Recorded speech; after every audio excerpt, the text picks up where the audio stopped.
पवारांची राष्ट्रवादी एनडीए सोबत जाणार का असा प्रश्न उपस्थित होतोय। एनडीए सोबत जाण्याबाबत पवार गटात मतमतांतर असल्याचं कळतंय। पक्षातील काही नेते महायुतीमध्ये सहभागी होण्यास सकारात्मक असल्याचं कळतंय, तर एनडीए मध्ये सहभागी होण्याबाबत काही नेत्यांचं मौन आहे। महायुतीला बाहेरून पाठिंबा द्यावा यावर पवार गटात चर्चा झाल्याची माहिती आहे। लवकरच शरद पवारांच्या उपस्थितीत पक्षाची बैठक होणार अशी माहिती मिळते।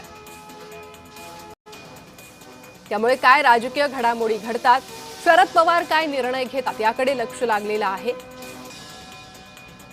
आणि जर पवारांच्या राष्ट्रवादीने म्हणजेच राष्ट्रवादी शरदचंद्र पवार पक्षाने जर एनडीएला साथ दिली, महायुतीला पाठिंबा दिला, तर मग इंडिया आघाडीचं काय? इंडिया आघाडी अर्थात कमकुवत होईल। त्यामुळे अनेक चर्चांना तर्कवितर्कांना सध्या उधाण आलेलं आहे। शरद पवार गटाच्या एनडीए मध्ये जाण्याच्या चर्चांना उधाण आलंय। पुरोगामी विचारधारा सोडून जायचं की नाही हे पवारांवर काँग्रेस नेते विजय वडेट्टीवार यांनी प्रतिक्रिया दिली आहे। आज चर्चा करण्याला अर्थ नाही, पण चर्चा सुरू आहे एवढं मात्र नक्की आहे। आता त्यांना कोणता रस्ता सोयीस्कर असतो, वैचारिक की सत्तेचा? सत्ता हवी आहे की पुरोगामी महाराष्ट्राचं पुरोगामित्व सांभाळून छत्रपती शिवरायांच्या, बाबासाहेब परमपूज्य डॉक्टर बाबासाहेब आंबेडकर, छत्रपती शाहू महाराज, महात्मा ज्योतिराव फुले, आई सावित्रीबाई फुले यांच्या विचारांवर विश्वास ठेवायचा आहे की धन आणि संपत्ती आणि सत्ता, मंत्री यावर विश्वास ठेवून काम करायचं आहे? हे त्या लोकांचा संबंध आहे।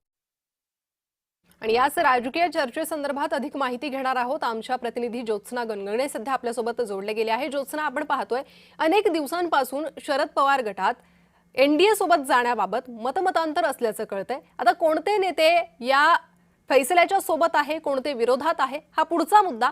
मात्र शरद पवार याबाबत काय विचार करणार, त्यांची काय भूमिका असणार, हाही महत्त्वाचा प्रश्न आहे।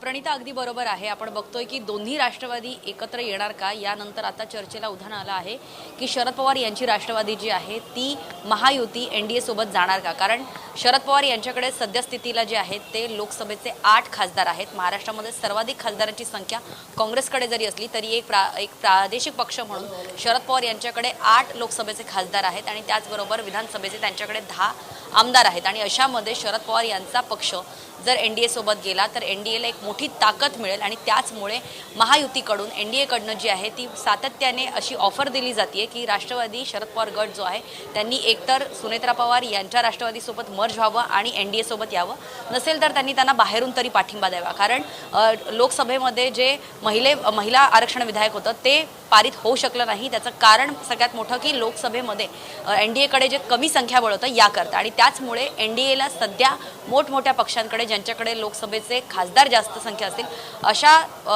अशा पक्षांची फार गरज आहे। अशामध्ये शरद पवार यांच्याकडे सातत्याने एनडीएकडून आणि खास करून भाजपकडनं जे आहेत अशा प्रकारच्या ऑफर येतात।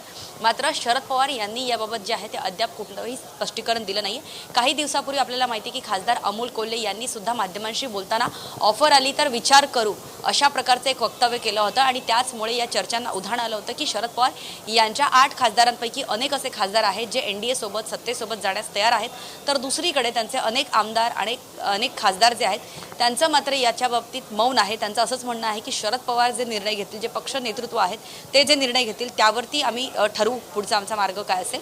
मात्र आपण बघतोय की या अशा प्रकारच्या चर्चांना जे आहे ते उधाण येण्याचं कारण हे पण आहे की